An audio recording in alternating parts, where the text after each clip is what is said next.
네, 동네이슈 체크인 한양증권 권충현 과장과 얘기를 나눠보도록 하겠습니다. 안녕하십니까? 안녕하십니까? 네. 자, 권충현 과장이 오늘 이슈는 어떤 내용일까요? 저희가 먼저 확인을 해보고 얘기 이어가 보도록 하겠습니다.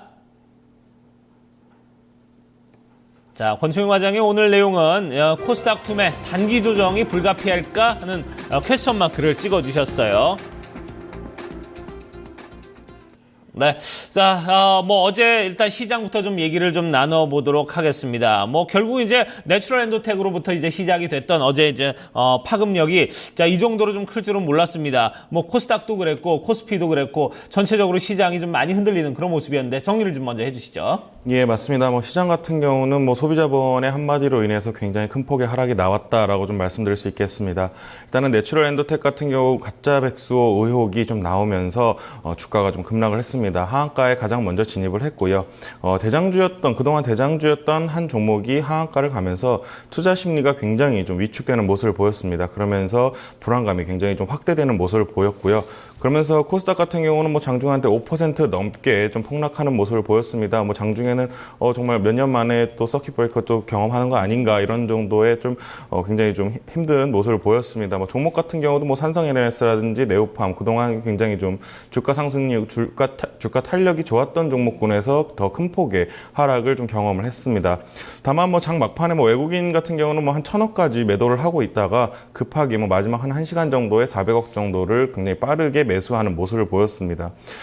개인적으로는 몇 가지 좀 의혹이 좀 있는데요. S증권사 같은 경우는 장전 시장에 좀 조정이 예상된다라는 코멘트를 좀 많이 날렸습니다. 근데 이 증권사 같은 경우는 롱숏 펀드가 최대 규모로 좀 운영을 하는 그런 회사입니다. 물론 이게 불법적이거나 그런 부분은 아니겠지만 전략적으로서 수급적으로서 이상이 좀 생겼었다라고 좀 분명히 가능성이 있다라고 좀 말씀을 드릴 수 있겠습니다.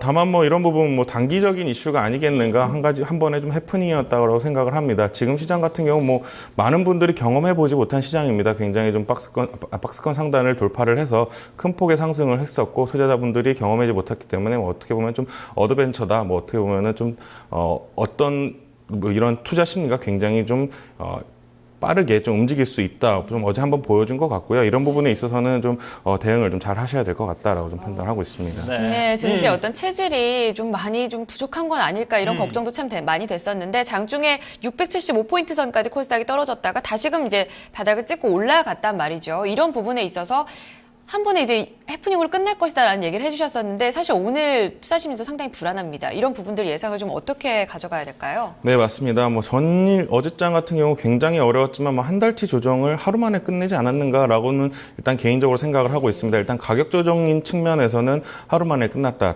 다만 단기간 기술적으로 굉장히 좀 힘든 구간에는 분명히 들어왔다라고는 말씀드릴 수 있겠습니다. 그렇기 때문에 단기간적으로 좀 조정 국면, 기간 조정으로 들어갈 수 있겠다라고 좀 생각을 하고 있습니다. 다만 글로벌 시장 아직 유동성 장세 끝나지 않았습니다. 그렇기 때문에 이런 부분에서는 굉장히 좀 긍정적으로 좀 보셔도 될 것 같고요. 우리나라 지금까지의 강세 요인이 중국 소비재 때문이었습니다. 현재 전 세계적으로 이런 성장성을 가진 업황이 거의 없기 때문에 거의 나오지 않고 있습니다. 그리고 시장 글로벌적으로 굉장히 시장에 돈이 많은 시장이기 때문에 이런 부분에서는 한국 시장이 굉장히 메리트가 있다. 한 업황 자체로 봤을 때는 한 15에서 20% 정도 상승하는 업황들이 굉장히 많이 보이기 때문에 이런 부분에 있어서는 좀 메리트가 있을 것으로 좀 보고 있습니다.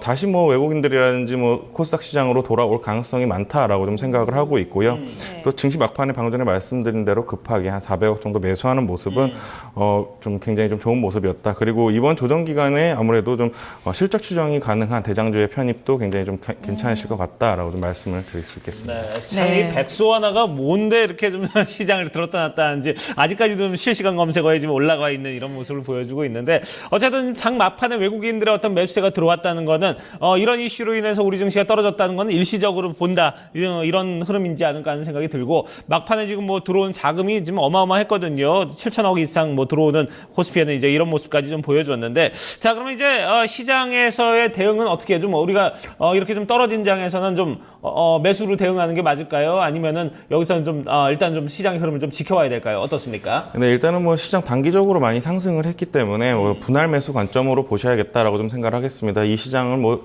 누구든지 굉장히 단기적으로 예측하기는 굉장히 어려운 시장이 돼버렸습니다. 그러다 보니까 뭐 한 번에 뭐 지금 올라타셔야 된다 이런 말씀드리긴 굉장히 힘들겠지만 시장이 하락할 때는 그래도 추세적인 상승은 꺾이지 않았다라고 좀 생각을 하고 있습니다. 그리고 또 어제와 같은 현상이 분명히 또 나올 수 있다라고 좀 생각을 하고 있고요. 작은 악재에도 굉장히 좀 크게 반응할 수 있는 구간이기 때문에 뭐 이런 부분에 있어서는 좀 대비를 하시고 현금을 좀 보유하셨다가 뭐 시장이 이런 식으로 좀 쇼크가 나올 때 좀 어느 정도 굉장히 큰 기회가 될 수 있다라고 좀 생각합니다.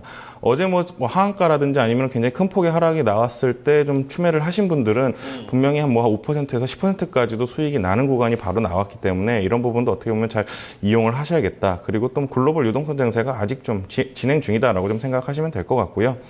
시장 뭐 당연히 뭐 쉬어갈 부분에서 쉬어갔다라고 좀 생각합니다. 뭐 650선 넘어서부터 뭐 한 이틀에 한 번 꼴로 시장 쉬어갈 때라고 계속 코멘트가 날라왔는데요. 뭐 이런 부분들 당연히 뭐 이런 식으로 얘기한다면 누구든지 좀 얻어 걸릴 수 있는 시장이었다라고 좀 생각을 하고 있습니다. 뭐 영화에서 명언도 있었죠. 뭐 우리 집 고장난 시계도 뭐 하루에 2번은 맞는다라는 말이 있었기 때문에 그런 부분의 하나였다라고 좀 생각을 하시면 될 것 같고요. 단기적인 시간은 뭐 조정 국면일 수는 분명히 있습니다. 하지만 길게 가지는 않을 것이다라고 좀 생각을 하고 있고요. 올 한 해 뭐 최소한 올 상반기까지는 추세적인 상승이 가능한 시장이다라고 좀 생각을 하고 있습니다. 네. 아무도 모르는 그런 무신의 영역이라고 봐야 될까요? 새로운 영역을 걷다 보니까 고점에서의 당연한 조정이었을 것으로 이제 예측을 하셨는데 사실 지금 자리에서 기존 대장주가 한번 흔들린 거잖아요.